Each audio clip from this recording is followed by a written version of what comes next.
Havia homens que faziam questionamentos mais elaborados. Eles indagavam os cristãos o porquê dessa fé, o porquê, qual a razão, qual o sentido. Eles perguntavam coisas mais ou menos assim: por que Deus, Todo-Poderoso, que sabe tudo, precisou vir à Terra? Já não sabe tudo, tinha que conferir de perto. Se Jesus é Deus, por que Ele não fulminou os seus inimigos? Por que Ele se deixou levar para a cruz? Por que se deixou matar?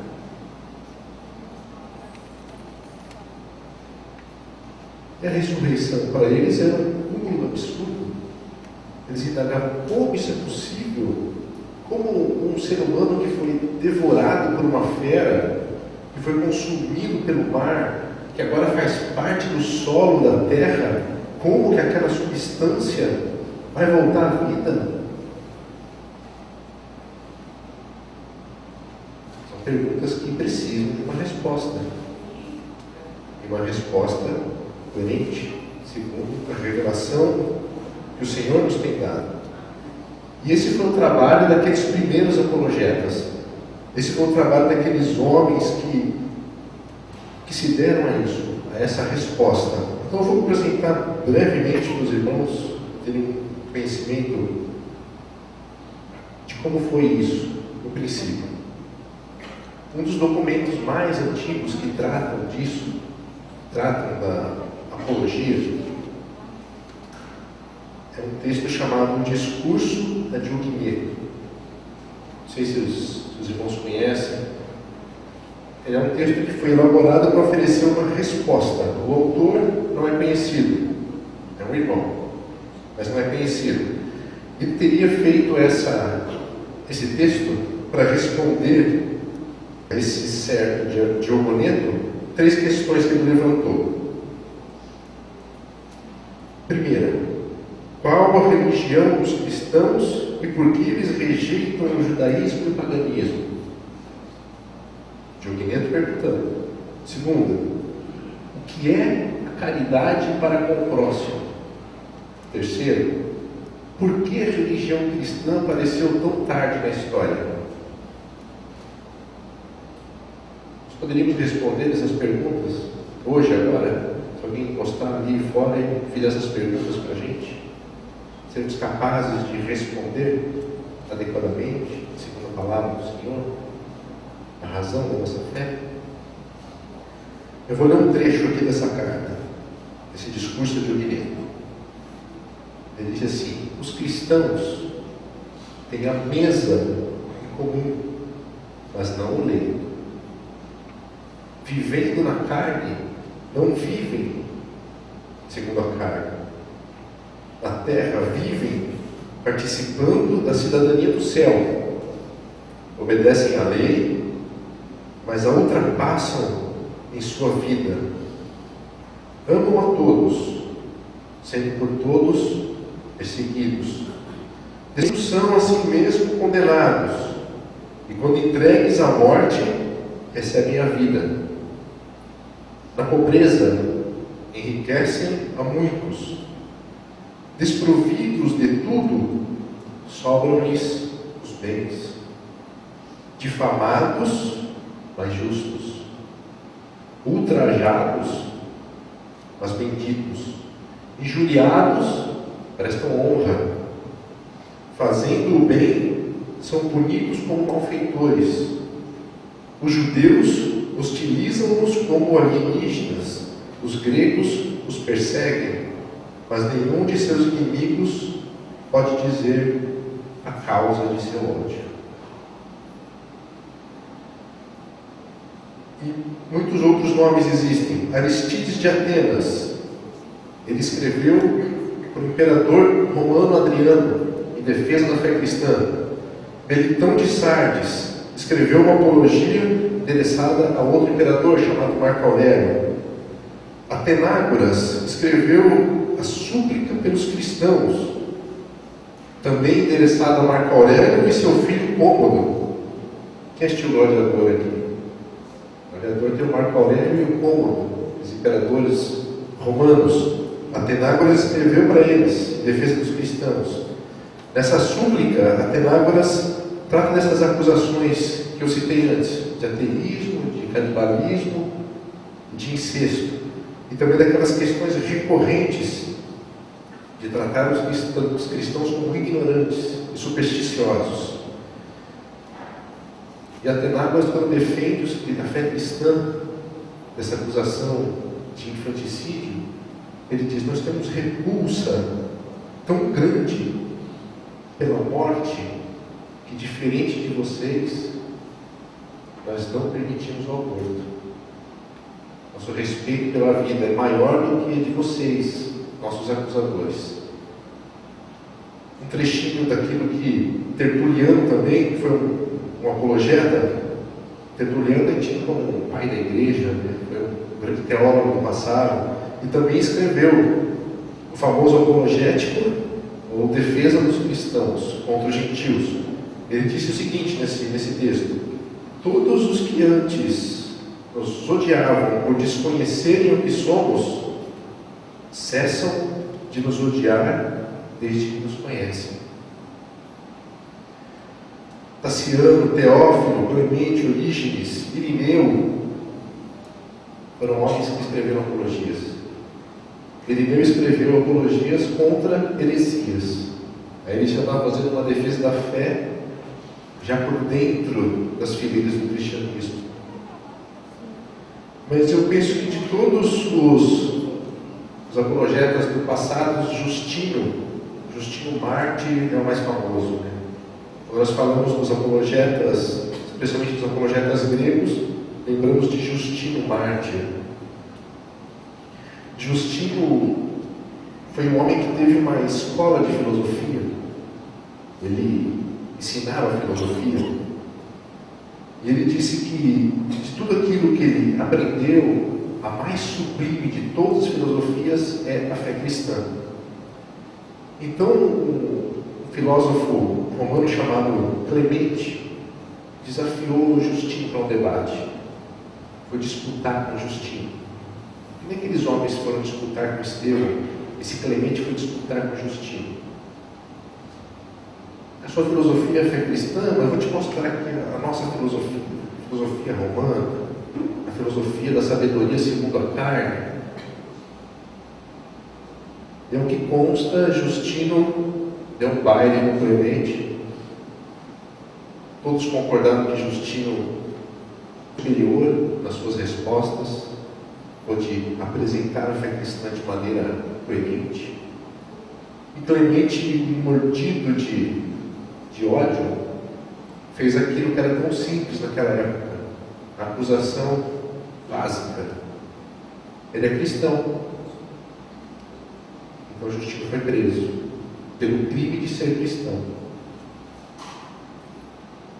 Quando Justino passou pelas autoridades ali, ele foi instado a renunciar à fé, a adorar os deuses do Império Romano, mas Justino permaneceu firme. Eu não negarei a minha fé. Ele foi flagelado e foi decapitado. Foi martirizado também por conta da sua defesa da fé, por causa do seu testemunho, por causa do nome de Cristo. John Wesley dizia que o cristão tem que estar preparado para duas coisas essenciais. O cristão tem que estar preparado para duas coisas: pregar o Evangelho e morrer. Justino se mostrou preparado para as duas coisas. Sustentou a fé, pregou o Evangelho, estava preparado para a morte, porque sabia quem era o seu Senhor e o que o aguardava. Talvez Wesley, quando disse isso, lembrasse, do testemunho de homens como Estevão, Justino e muitos outros. Quero citar um texto aqui de uma dessas apologias que chegaram até nós de Justino. Ele disse o seguinte: nossa religião parece mais sublime que todo ensinamento humano, pela simples razão de que o Verbo inteiro, que é se manifestou por meio de nós, fez-se corpo, razão e alma. Porque tudo o que de bom disseram e acharam os filósofos e legisladores foi por eles elaborado segundo a participação que tiveram no verbo, pela investigação e pela intuição. Mas como não conheceram ao verbo inteiro, que é Cristo, se contradisseram com frequência entre si. Meu propósito, pois, é requerer que julgueis os cristãos segundo o justo processo de investigação. Quando nos fazemos conhecidos segundo o Evangelho de Cristo, talvez os preconceitos diminuam. Talvez se deixarmos a omissão, deixarmos de ficar passivos ante as acusações que a igreja tem sofrido, talvez se passarmos a mostrar o que é a fé cristã, os fundamentos da nossa esperança, talvez a sociedade se torne menos hostil, não que se torne cristã, mas que se torne menos hostil à fé cristã. E ao longo da história da igreja, muitos outros homens e mulheres se prestaram a isso, se entregaram a Deus nessa causa de defender a fé. Podíamos passar aqui muito tempo citando, né? São centenas de nomes, centenas de histórias, talvez milhares. Mas então nós vamos avançar um pouco no tempo. Eu quero lembrar de Lutero, Martinho Lutero. Martinho Lutero defendeu a nossa fé diante da superstição da igreja romana medieval. Martinho Lutero foi ali em 31 de outubro de 1517. É isso, 31 de outubro não é Halloween. 31 de outubro é o dia da reforma protestante. Martinho foi ali e fixou aquelas 95 teses, porque ele não se conformava mais com aquilo, com tanta superstição. Então ele conclamou pessoas para discutir aquele assunto. Aquilo seria apenas um encontro acadêmico. E dali Deus incendiou a Europa com a reforma protestante. Derrubou os mitos, derrubou a superstição romana, derrubou a idolatria, porque Lutero foi incomodado, precisou defender a fé evangélica daquelas superstições e de tanto comércio de bênçãos que havia naquela época. Deus era vendido por preço como hoje. Hoje se vende bênção, né? Shampoo para lavar com pensamento, caneta para passar em vestibular, martelo para quebrar não sei o quê, meia, deve ser para não dar chulé, se fosse, eu compraria. Mas são coisas que escandalizam a verdade, que colocam pano, tapando a verdade da fé. E onde estão os defensores da verdade evangélica?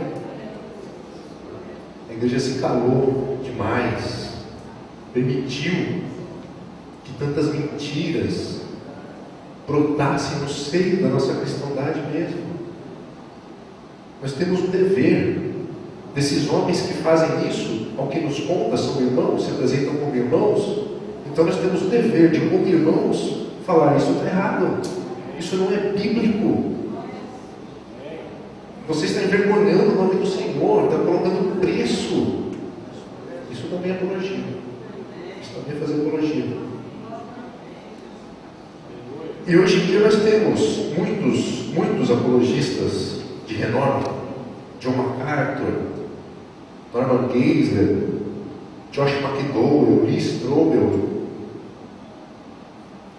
William Lane Craig, que vai estar no Brasil em março do ano que vem, talvez seja o maior apologeta da atualidade, vai estar lá em Águas de Lindóia, perto de São Paulo, para um congresso.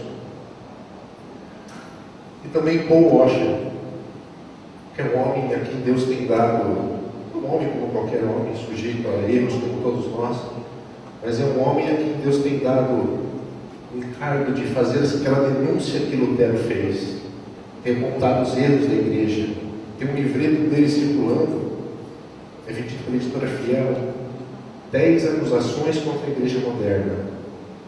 E ali naquela defesa da fé, ele aponta o erro e mostra que isso está errado, irmãos. A nossa igreja hoje está falhando nisso. Ele coloca 10 pontos. Lutero de 95, tem 10 pontos para fazer essa defesa da fé, fazer essa denúncia profética que habitou naqueles profetas do Antigo Testamento que apontavam o erro do povo, apontavam o erro dos reis. Isso também é apologia da fé e da verdade, em nome de Jesus. Sintetizando, a gente consegue afirmar que a apologia é bíblica, é uma exortação da parte de Deus, que as Escrituras nos dão base para isso. Isso é essencial, a gente situar a questão apologética.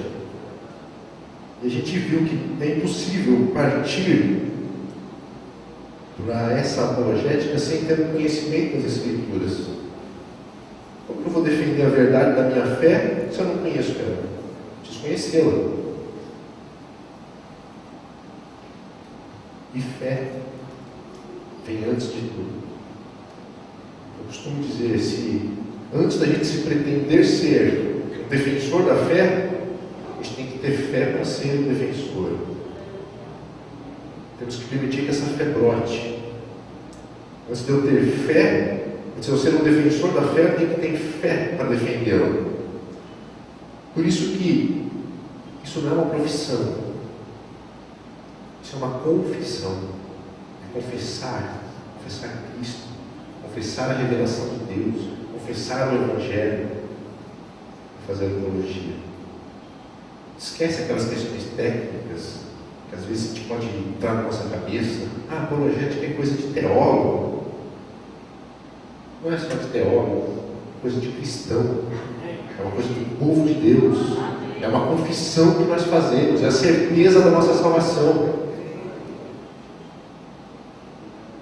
E sempre que um cristão e uma cristã se dispõe a isso, vai confiar no Senhor, vai confiar no Espírito de Deus, vai meditar nas Escrituras e vai permitir que o Senhor faça aquilo que tem que ser feito. Aqui no livro de Salmos,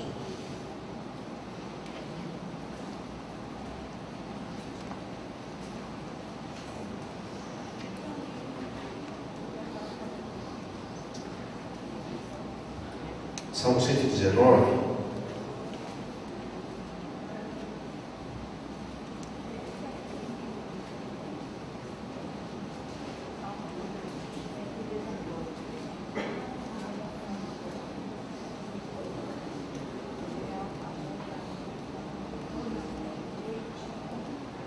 o verso 130.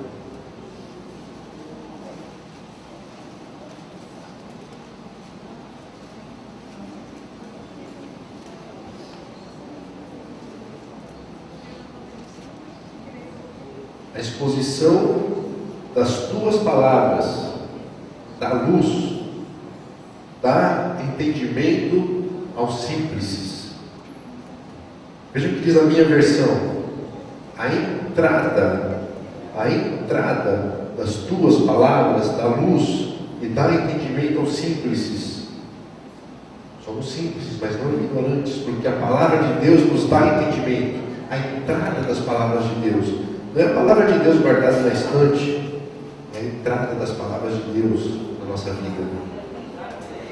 Isso nos dá entendimento. E essa integração entre fé e conhecimento é o que vai nos capacitando, o que vai nos preparando para prosseguirmos. Essa constante exposição da palavra de Deus, essa fé que nos traz amor pela palavra de Deus, desejo pela palavra de Deus, é o que nos conduz para isso. Conhecer a palavra, estar cheio da palavra. Eu lembro de uma ilustração que um irmão me contou uma vez, para falar da ação do Espírito Santo na vida do cristão. Ele contou a seguinte ilustração. Ele falou: imagina que o maior cozinheiro, melhor cozinheiro do mundo vá até a sua casa e fala: irmão, eu vou preparar um banquete hoje para você. Sou o maior cozinheiro do mundo e vou fazer um banquete. Então ele vai, abre o armário, olha bem lá no fundo, só tem uma coisinha lá no fundo, uma caixinha de gelatina. Ele é o melhor cozinheiro do mundo, ele vai fazer a melhor gelatina do mundo, né? Mas se tivesse arroz, feijão, macarrão, ovo, carne, peixe, tivesse farto de ingredientes, que banquete não seria preparado? Assim é a ação do Espírito Santo. Nós temos que dar os ingredientes, temos que estar cheios desses ingredientes para que o Espírito Santo nos use. O Senhor disse: não vos preocupeis com o que haveis de dizer, porque o Espírito vos fará lembrar daquilo que ouvistes. Eu não posso lembrar daquilo que eu nunca ouvi, que eu nunca li, que eu não conheço, mas o Espírito nos faz lembrar daquilo que nós permitimos que tenha penetrado em nós, nas nossas mentes, no nosso conhecimento. Essa é a ação de Deus, e essa é a responsabilidade dos cristãos e das cristãs, estar cheio desses elementos para que o Espírito Santo faça. A apologética vai sendo construída assim, ao longo da vida, nesse contato com a palavra de Deus, vai sendo alicerçada, vai sendo estabelecida.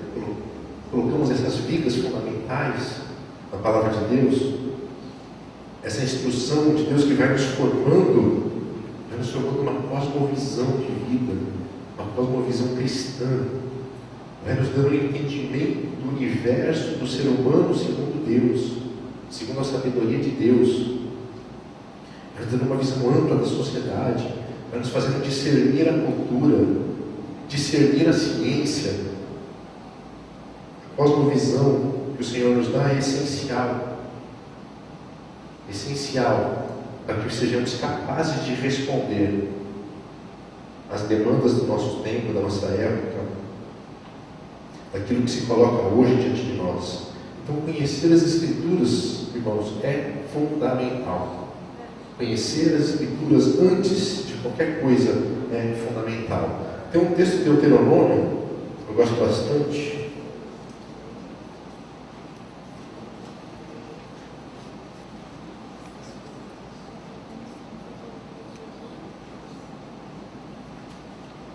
Deuteronômio 29,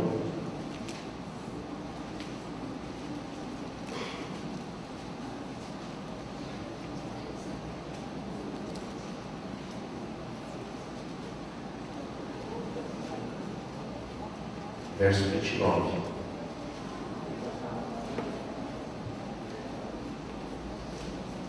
As coisas encobertas pertencem ao Senhor nosso Deus, porém as reveladas a nós e a nossos filhos para sempre, para que cumpramos todas as palavras desta Torá, desta instrução de Deus. Aquilo que Deus revelou nos pertence, é nosso, é um presente de Deus. Deus deu um presente para nós, sua revelação. Isso que nós temos aqui, esse acesso, como o irmão citou, temos Bíblia de todo tipo, em qualquer lugar, temos liberdade para comprar, para vender a Bíblia, para ler a Bíblia, para falar da Bíblia, porque é um presente que Deus nos deu. Como a gente é capaz de desprezar um presente dado pelo próprio Senhor? Presente, nós temos que desfrutar da revelação que Deus nos deu. Pertence a nós e a nossos filhos, para sempre. Para sempre. Então, nós temos que nos aplicar a esse conhecimento aqui. Temos que nos aplicar a saber toda a Torá de Deus, toda a instrução de Deus. Conta-se de um rapaz recém-convertido, assim, acabou de se converter, um rapazinho, cheio de fogo, queria pregar. Pastor, eu quero pregar. Ah, você, tu tem tempo, né? Não, mas eu quero pregar, pastor. Eu não tenho tempo para tudo. Eu estou lendo a Bíblia, pastor. Eu tenho uma mensagem para dar para a igreja. Meu pastor ali, irmãozinho, né? Deixa o rapaz pregar. Tá bom, hoje no fim do culto eu te dou um espaço para você vai na entrega. Tá bom. E chegou lá. Achava que conhecia a Bíblia, né? Começou a pregar. Meus irmãos, quando Deus mandou Moisés fazer a arca, meus irmãos constrangidos assim, olhavam para baixo, dava risada. E Moisés obedeceu e começou a fazer a arca. E as pessoas riam de Moisés, e tinha um irmão perto assim, né? Eu pensei, não é. E Moisés, obediente a Deus, o irmão falou, não é. E Moisés foi fazer na arca, não é. Irmãos, eu vou parar, tem um incrédulo aqui falando que não é.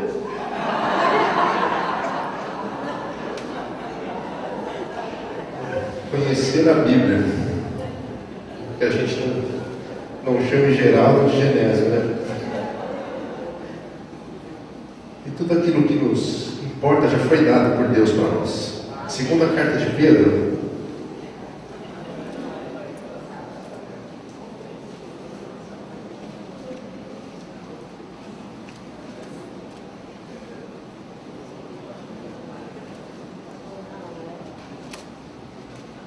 segunda epístola de Pedro, primeiro capítulo.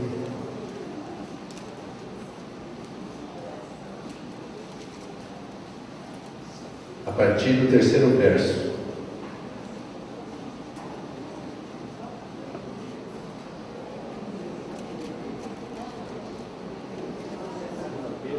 Segunda epístola de Pedro.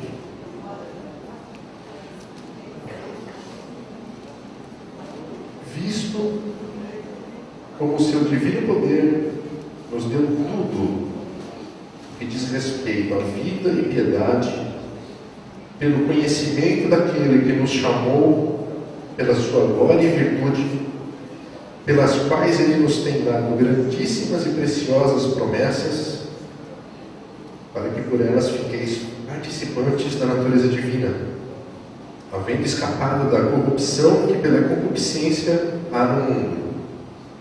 E vós também, pondo nisto mesmo toda diligência, acrescentai à vossa fé a virtude, e à virtude a ciência, e a ciência a temperança, e a temperança a paciência, e a paciência a piedade, e a piedade o amor fraternal, e ao amor fraternal a caridade, porque se em vós houver e abundarem estas coisas, não vos deixarão ociosos nem estéreis no conhecimento de nosso Senhor Jesus Cristo.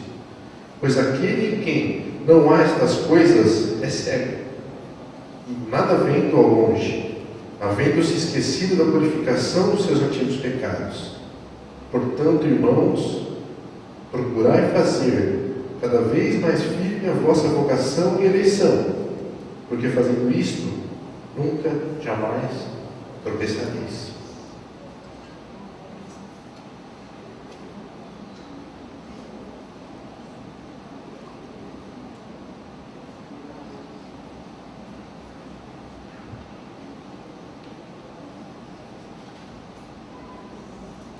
O Senhor nos concedeu tudo aquilo que diz respeito à vida e piedade. O Senhor nos deu, são suas promessas, a sua natureza, participada conosco, com nós em Cristo. O Senhor nos incluiu na morte e ressurreição do Senhor. Nós temos tudo isso. Por isso nós temos que ser zelosos e diligentes, como diz aqui, para acrescentar a nossa fé a virtude e a virtude a ciência. A gente tem tido uma experiência na igreja lá em Santo André de leitura da Bíblia. Nós, antes da pregação, temos lido a Bíblia continuamente. Às vezes isso é uma prática difícil para alguns irmãos, fazer uma leitura continuada da Bíblia. Nós temos às vezes um conhecimento pontual de trechos das Escrituras, mas precisamos de uma visão panorâmica de tudo aquilo que o Senhor nos deu, a revelação de Deus para nós. Então nós temos tido essa prática de ler a Bíblia continuamente, sem pressa, mas ler a Bíblia, para que conheçamos cada trecho, cada detalhe. Às vezes tem livros difíceis, mas são da Bíblia, eu preciso ler. presente do meu Senhor. Eu tenho que ler, tenho que conhecer o livro de Números, eu tenho que me pegar ali e ler aquele livro, por exemplo. Tenho que ler Apocalipse, preciso, porque é um presente de Deus. Então nós temos praticado isso, porque por esse conhecimento correto das Escrituras, o Senhor vai nos dando essa cosmovisão cristã, cosmovisão da vida do crente, que vai enchendo a gente até transbordar. E essa cosmovisão é uma cosmovisão, é uma visão geral do mundo, uma visão geral da vida, uma visão geral do universo, é uma visão ampla do mundo e da vida, é uma concepção que se desdobra em atitudes perante esse mundo conforme ele está sendo entendido. A gente fala que cosmovisão não é nada subjetivo, nós estamos falando de elementos formadores da nossa conduta. A maneira pela qual eu enxergo a vida, a maneira pela qual eu enxergo o outro, enxergo o próximo, vai ditar a minha conduta. A maneira pela qual eu compreendo a sociedade, o planeta, o universo, vai ditar a minha conduta. Por isso a nossa cosmovisão tem que ser cristã, não tem que ser forjada, formada por nenhum outro elemento que não seja a fé cristã. Esse é o princípio dessa cosmovisão, que pode ser enxergado como uma filosofia, sim, por que não? Mas uma filosofia que vem de Deus, a sabedoria que parte do Senhor, que vai nos fazer andar em linha reta, segundo a revelação de Deus. Cristo são os preceitos do reino de Deus.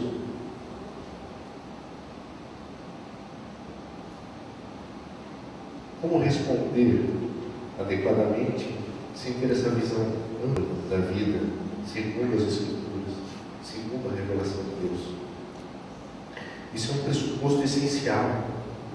Nós temos que amar a palavra de Deus sem acovardamentos, sem relativismos. Nós temos que ter a coragem de dizer: isso eu não entendo, mas se está na Bíblia é verdade. Conheci um velho pastor, plantador de igrejas, que já descansa no Senhor.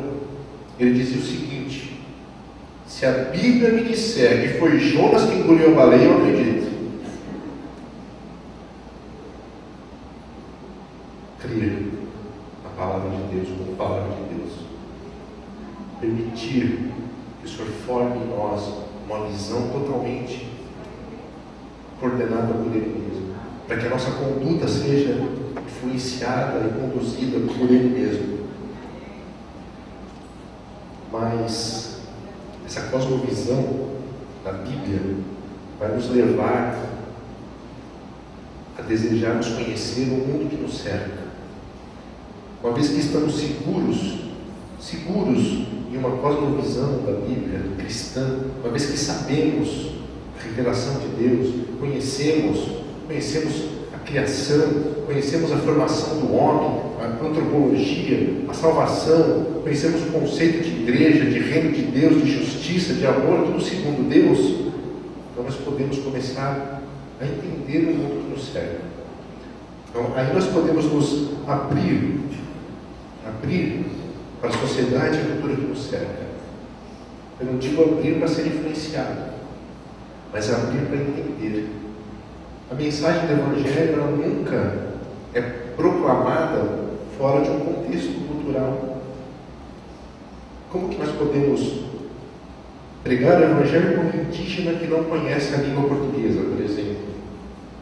Ou ele aprende português, ou nós aprendemos a língua nativa.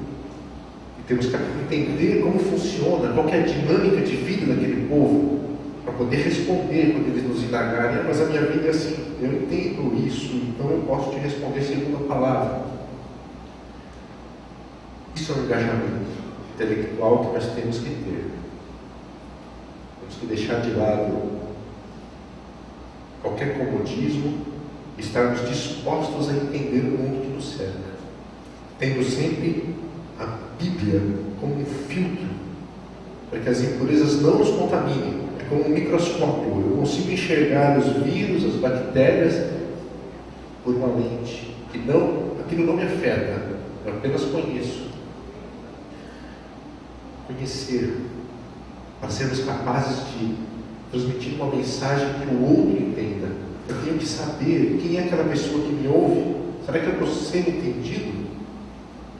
Será que o meu vocabulário é adequado?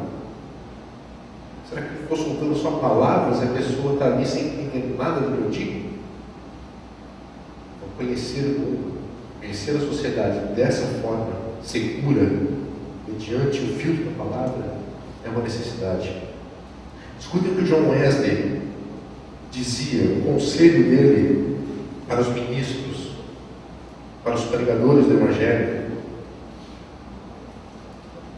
Não deveria um ministro ter, primeiramente, uma boa compreensão, uma apreensão clara, um julgamento sadio e uma capacidade de argumentar com um pouco de competência?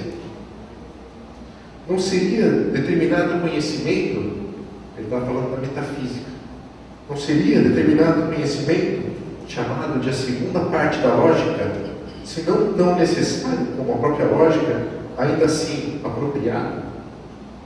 Não deveria um ministro se familiarizar, ao menos, com os fundamentos gerais da filosofia natural? A pergunta que o Wesley fazia para os seus ministros. Que o Wesley tinha autoridade para cobrar isso. Wesley foi um leitor voraz de livros e foi um escritor também de livros. O livro mais vendido de John Wesley tratava de medicina natural. Ele achava que os médicos cobravam muito caro das pessoas e não faziam um bom serviço. Então ele foi aprender tudo o que era possível sobre medicina natural, sobre as propriedades curativas das ervas, das plantas, e escreveu um livro. Esse foi o maior best-seller dele. E ao mesmo tempo, John Wesley dizia de si mesmo: eu sou o homem de um só livro. Eu sou homo unilibris. Eu sou o homem de um só livro. Um leitor compulsivo, um escritor, era um homem de um só livro, porque as escrituras estavam acima de qualquer coisa na vida dele. Então nós temos que ser como ele, homens e mulheres de um só livro, para que a Bíblia tenha centralidade e seja um gabarito de todas as coisas. Vocês entendem o que é um gabarito? O gabarito é alguma coisa que prova ou uma peça, ou quando antigamente a gente fazia vestibular, marcava assim um xizinho, aí vinha lá o examinador, colocava o gabarito em cima para ver se os xizinhos batiam com a resposta. Então a Bíblia é o nosso gabarito. A gente coloca ali e fala: não bate, não confere. Descartado. Nesse ponto somos homens e mulheres de um só livro, mas jamais omissos em relação ao conhecimento do mundo que nos cerca. Essa é uma necessidade que nós temos, de conhecer, de ter a Bíblia como um crivo, para que a gente possa conhecer o que está de fora, o mundo, as instruções desse mundo, e então responder. Atos 17.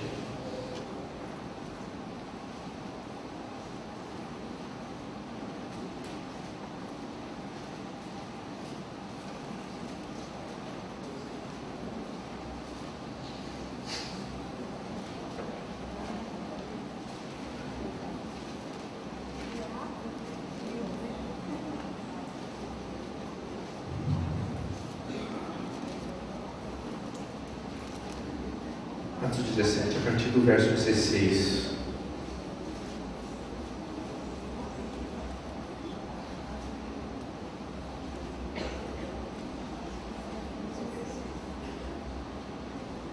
Vamos ler até o verso 31.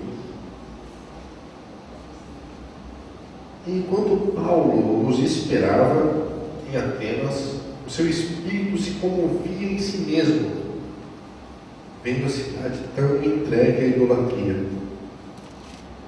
de sorte que disputava na sinagoga com os judeus e religiosos, e todos os dias na praça com os que se apresentavam. E alguns dos filósofos e epicureus e estoicos contendiam com ele, e uns diziam: o que quer dizer este paroleiro? E outros: parece que é pregador de deuses estranhos, porque lhes anunciava a Jesus e a ressurreição. E tomando-o, o levaram ao Areópago, dizendo: poderemos nós saber que nova doutrina é essa de que falas? Pois coisas estranhas nos trazes aos ouvidos. Queremos, pois, saber o que vem a ser isto. Pois todos os atenienses e estrangeiros, residentes de nenhuma outra coisa se ocupavam, senão de dizer e ouvir alguma novidade. E estando Paulo no meio do Areópago, disse: homens atenienses, em tudo vos vejo um tanto supersticiosos. Porque passando eu e vendo os vossos santuários, achei também um altar que estava escrito: ao Deus desconhecido. Esse, pois, que vós honrais, não o conhecendo, é o que eu vos anuncio.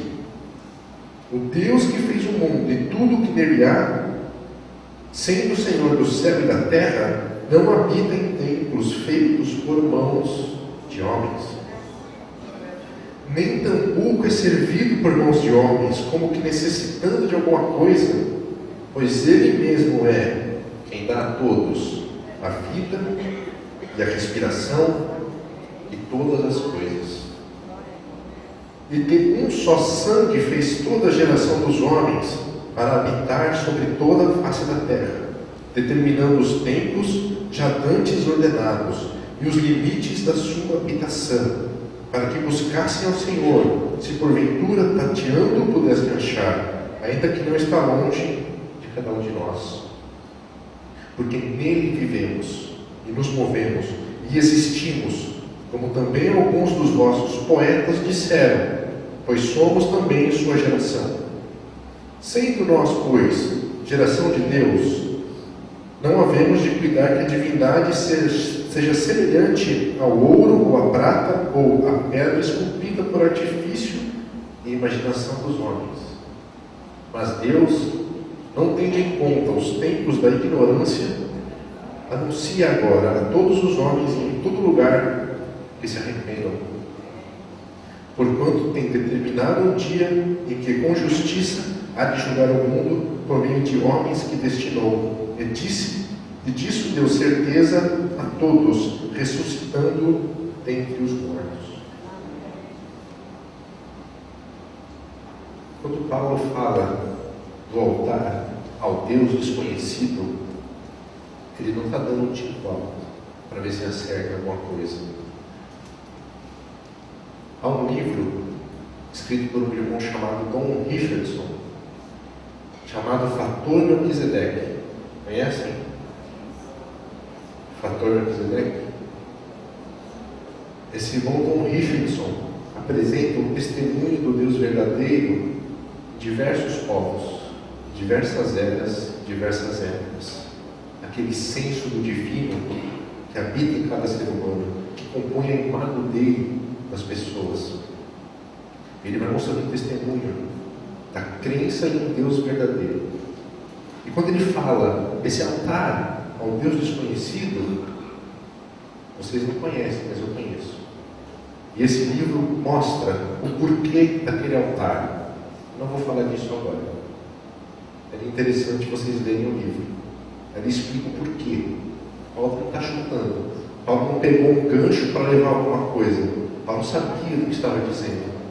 Esse altar do Deus desconhecido fala do Deus verdadeiro, do único Deus verdadeiro. E Paulo, conhecedor da sociedade grega, ele cita aqui, ele chama de os poetas disseram, no verso 28, porque nele vivemos e nos movemos e existimos, como também alguns dos nossos poetas disseram, pois somos também sua geração. Esses poetas que ele cita, ele está tomando de empréstimo trechos de Epimênides de Creta e de Arato da Sicília. Epimenes de Creta disse: pois nele vivemos e nos movemos e existimos. E Arato da Sicília disse: porque dele também somos geração. Então Paulo conhecia, tinha conhecimento da cultura grega e falou: olha, os seus poetas disseram uma verdade, isso é verdade. Então Paulo está falando da verdade de Deus por intermédio de um texto dos poetas gregos. Às vezes isso é um pouco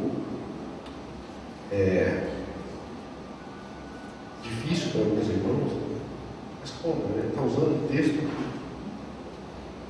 não era assim da Bíblia, ele coloca, cita. Eu vou dizer que eu fico com o Justino Mártir. Ele dizia: toda a verdade vem de Cristo e nos pertence. Também fico com João Calvino, que dizia a mesma coisa: toda a verdade é verdade de Deus. Então, quando nós conhecemos a cultura que nos cerca, o mundo que nos cerca, nós vamos identificar aquilo que é verdadeiro. E se é verdadeiro, tem fonte na verdade absoluta. Por isso Paulo citou. Por isso Paulo pregou o Evangelho ali, citando: olha, ainda na sua superstição, ainda na sua idolatria, Deus é tão cheio de misericórdia que Ele me entregou para vocês trechos de uma verdade. Leiam o livro de Tom Richardson. Então, estando bem consolidados nesse conhecimento bíblico, nós vamos usar os fatores que envolvem a vida, que envolvem a sociedade, e que vão nos dar meios para abordar e responder.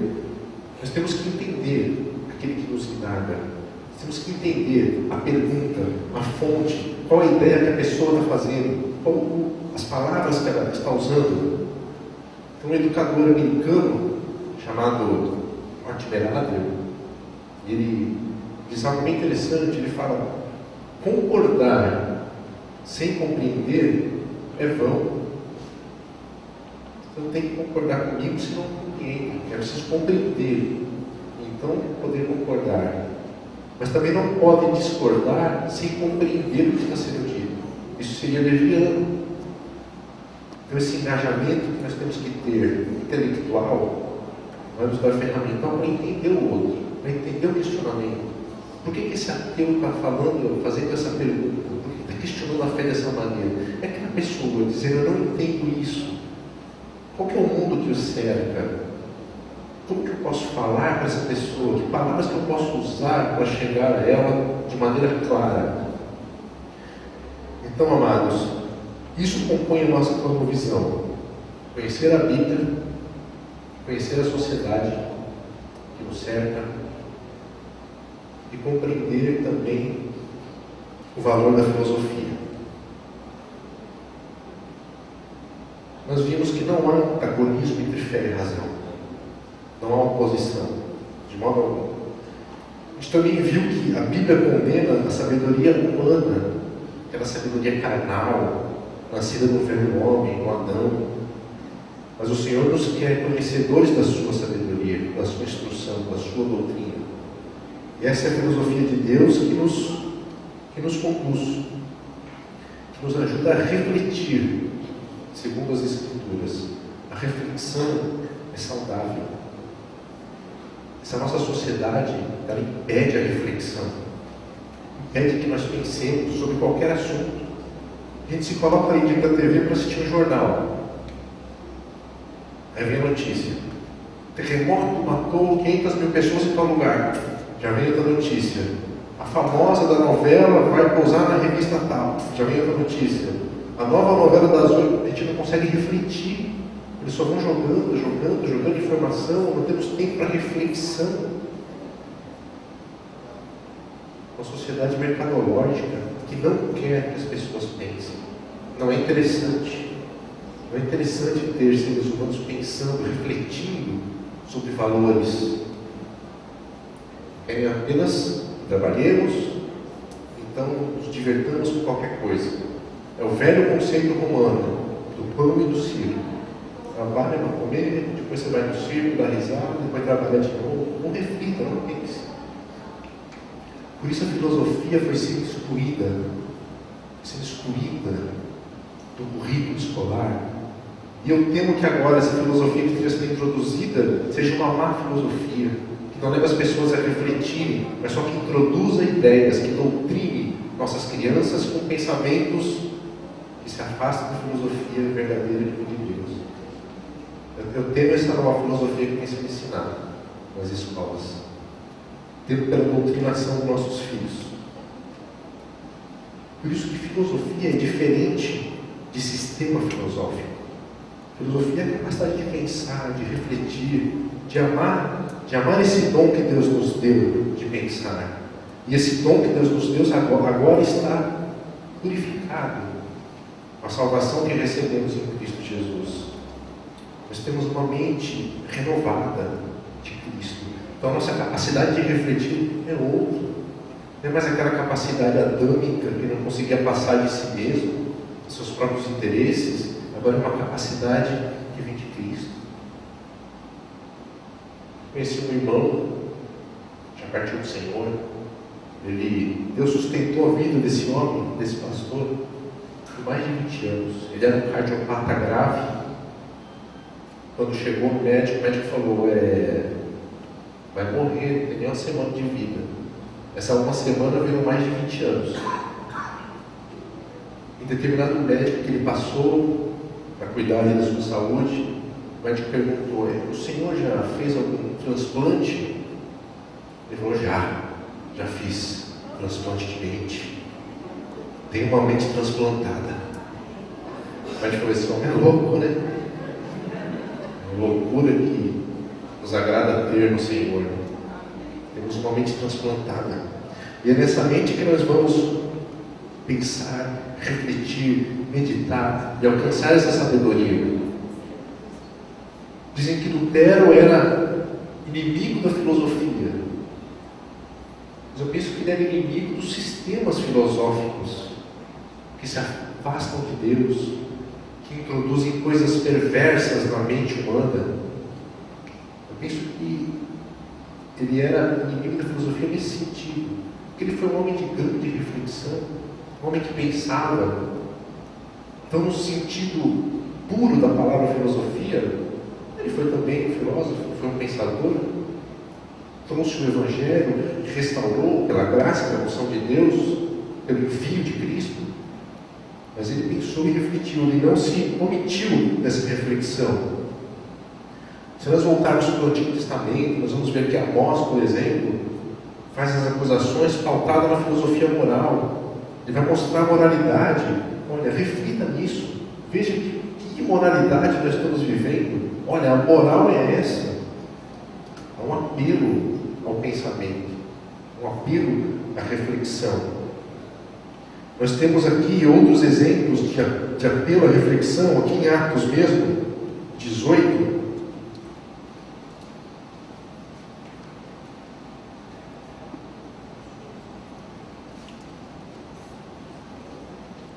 Verso 4, ainda falando de Paulo, e todos os sábados disputava na sinagoga e convencia a judeus e gregos. 19, verso 8, e entrando na sinagoga, falou ousadamente por espaço de 3 meses, disputando e persuadindo-os acerca do reino de Deus. Olha lá, Paulo dominava aquela filosofia falsa, com o poder da filosofia verdadeira, do anúncio do reino de Deus, da sabedoria de Deus em Cristo.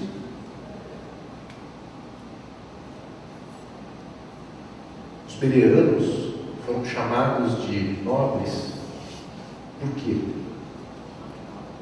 Eles conferiam, não tinham preguiça. Paulo viu nobreza nisso. Olha que nobres são os bereanos. Aquilo que é dito, eles vão ali, tocam suas escrituras e conferem, refletem, pensam a respeito. Por isso foram chamados de mais nobres. Então, irmãos, conhecer isso é importante, porque muitas das filosofias que nos acusam, desses intelectuais da atualidade, são péssima filosofia. Filosofia ruim, falta-lhes lógica, falta-lhes ordenar o pensamento. Muitos desses ateus militantes que nós temos por aí, muitos desses liberais que têm contaminado a igreja cristã, têm uma filosofia ruim, que não resiste a uma reflexão. Se nós começarmos a sequenciar os argumentos, vamos ver que falta alguma coisa, um pulo, um salto, não tem lógica, não procede. Compreender esse valor da filosofia coopera para a formação da cosmovisão cristã, que é uma tarefa da apologética. Eu vou citar aqui uma frase de C.S. Lewis. C.S. Lewis disse o seguinte: uma boa filosofia deve existir, senão por outra razão, porque a filosofia ruim precisa ser contestada. Essa é a razão para termos a boa filosofia vindo do Senhor, para contestar a má filosofia. Ela precisa ser contestada. E essa capacidade de treinamento vai vir por isso: ler as Escrituras, conhecer aquilo que Deus tem apresentado para nós, termos certeza das coisas, não crermos de modo algum nesse Deus enfraquecido que alguns homens têm pregado por aí, capaz de sustentar sua revelação. Isso não faz sentido, é ilógico. Como Deus não pode manter sua revelação? Como Deus não pode formar e manter sua revelação se Ele é Deus? Estão apresentando um Deus domesticado, mesmo entre cristãos. Deus que não é Deus, é um ídolo forjado nas mentes humanas, enfraquecidas pelas concupiscências. Hoje, homens liberais falam que Deus não é soberano. Se Deus é soberano, por que acontecem tantas tragédias? Não, Deus não pode isso. Não pode. Senão não haveria tanto mal. Eu tenho dúvidas quanto a isso. Olha que filosofia ruim. Eu falo, mas eu tenho certeza da soberania de Deus. Não. Eles vão dizer, a sua certeza está errada. A minha dúvida é que é a certeza. Não faz sentido dúvida ser a certeza de alguma coisa. É o oposto, né? Uma dúvida nunca pode ser uma certeza. E há tantos homens, não sei aqui, espero que a influência deles não tenha chegado aqui, mas há muitos homens lá de São Paulo, do Sul, que têm influenciado a igreja com esse relativismo, dizer que Deus não é soberano. Não faz sentido algum isso. Só posso dizer para eles que errais por não conhecer as Escrituras e nem o poder de Deus. Irmãos, meio-dia, nós temos um intervalo para o almoço agora.